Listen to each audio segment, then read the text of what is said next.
क्या आपने कभी सोचा है कि भारत के लॉजिस्टिक्स में एक ऐसी विशाल छिपी हुई ताकत है जिसका इस्तेमाल आज तक लगभग हुआ ही नहीं है? सोचिए, एक ऐसा नेटवर्क जो देश में व्यापार करने के तरीके को हमेशा के लिए बदल सकता है। चलिए, आज भारत की इन्हीं अनछुए जलधमनियों की शक्ति और इसमें छिपे बिजनेस के मौकों को डिकोड करते हैं। तो चलिए सीधे इस तस्वीर पर नजर डालते हैं। ये है भारत का मौजूदा कार्गो मिक्स। करीब 65% सड़क से, 35% रेल से, और फिर आता है जलमार्ग जो है सिर्फ 2%। यही 2% का छोटा सा हिस्सा आज हमारी पूरी कहानी का हीरो है, क्योंकि इसी में भारत की अगली लॉजिस्टिक्स क्रांति की कहानी छिपी हुई है। तो सबसे पहले बात करते हैं इंडिया के लॉजिस्टिक्स कॉस्ट ट्रैप की। सवाल ये है कि हमारी सड़क और रेल पर इतनी ज्यादा निर्भरता क्यों है और इसकी असली कीमत हम क्या चुका रहे हैं। इसे समझना बहुत जरूरी है, क्योंकि यही निर्भरता आज एक अरबों डॉलर का बॉटलनेक बन चुकी है। देखिए, इसमें कोई शक नहीं कि हमारा रोड और रेल नेटवर्क बहुत बड़ा है, लेकिन असली प्रॉब्लम तब आती है जब बात भारी सामान, लंबी दूरी या ऐसे कार्गो की होती है जिसे पहुंचाने की कोई जल्दी नहीं। ऐसे में यही मॉडल बहुत महंगा और इनएफिशिएंट साबित होता है, और यहीं से बिजनेस की लागत बढ़ती है और एफिशिएंसी घट जाती है। तो फिर इसका हल क्या है? यहीं पर जलमार्गों का वो फायदा सामने आता है जिसका कोई मुकाबला ही नहीं है, एक अनबीटेबल एडवांटेज।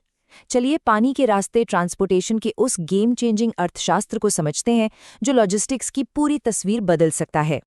अब जरा इन नंबर्स पर गौर कीजिए, ये वाकई चौंकाने वाले हैं। प्रति टन किलोमीटर की लागत सड़क पर ये करीब ₹2.5 है, रेल पर लगभग ₹1.5 से थोड़ा ज्यादा और जलमार्ग पर ₹1.20 से भी कम। ये अंतर किसी भी बिजनेस के लिए, खासकर जो बल्क में माल भेजते हैं, बहुत बहुत बड़ा है। इसको अगर दूसरे तरीके से देखें तो भारी सामान के लिए सड़क के मुकाबले जलमार्गों से सीधे सीधे 50 से 60% की बचत हो सकती है। 50 से 60%, ये कोई मामूली सुधार नहीं है, ये तो पूरा गेम ही बदल देता है। तो सवाल ये है कि इतनी बचत आती कहाँ से है? इसका सबसे बड़ा राज छिपा है स्केल की ताकत में। इस स्लाइड पर देखिए, एक अकेला बार्ज 1500 टन माल उठा सकता है। ये पता है कितना है? ये लगभग 75 ट्रकों के बराबर है। सोचिए, 75 ट्रकों का काम सिर्फ एक बार्ज कर रहा है, तो प्रति यूनिट लागत अपने आप कितनी नीचे आ जाएगी। और बात सिर्फ पैसों की नहीं है, पानी के जहाज़ों में ईंधन कम लगता है, हर ट्रिप में लोड कहीं ज्यादा होता है, जिससे सड़कों पे भीड़ और टूट-फूट भी कम होती है। और एक बहुत बड़ी बात, कार्बन उत्सर्जन भी घटता है। मतलब ये न सिर्फ सस्ता है, बल्कि ज्यादा एफिशिएंट और पर्यावरण के लिए भी बेहतर है। अच्छा, ये सब सुनने में तो बहुत अच्छा लगता है, पर क्या इस पर सच में काम हो रहा है? जी हाँ, बिल्कुल हो रहा है। सरकार ने 111 से ज्यादा राष्ट्रीय जलमार्ग घोषित किए हैं। जलमार्ग विकास प्रोजेक्ट और सागरमाला जैसी योजनाएं तेजी से आगे बढ़ रही हैं, और जगह जगह मल्टी मॉडल लॉजिस्टिक्स पार्क बनाए जा रहे हैं। मतलब ये सपना अब हकीकत बन रहा।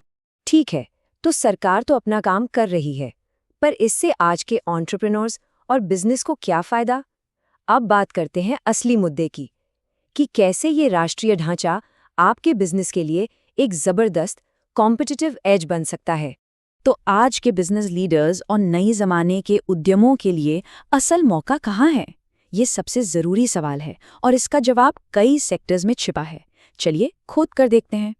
जो बड़े मैन्युफैक्चरर्स हैं, उनके लिए इसका सीधा मतलब है COGS, यानी सामान बनाने की कुल लागत में भारी कमी।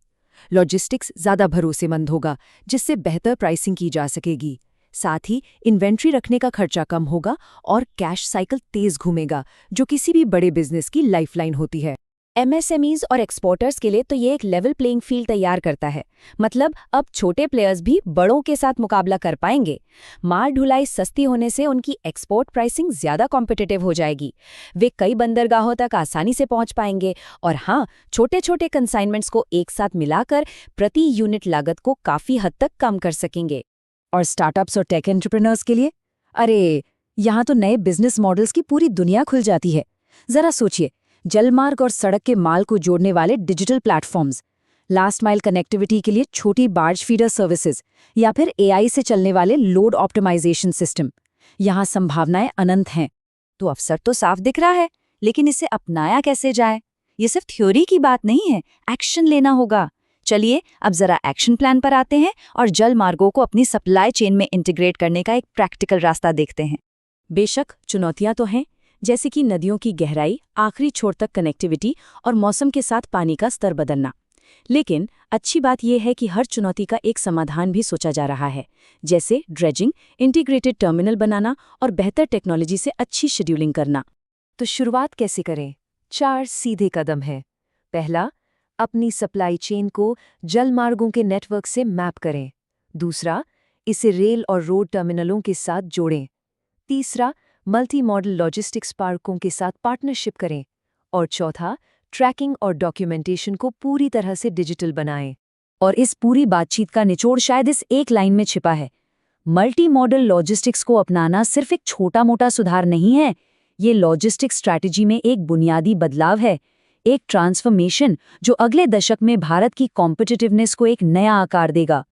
तो अब सवाल सिर्फ एक ही बचता है, और वो ये है कि क्या आपकी सप्लाई चेन इस जलमार्ग क्रांति के लिए तैयार है?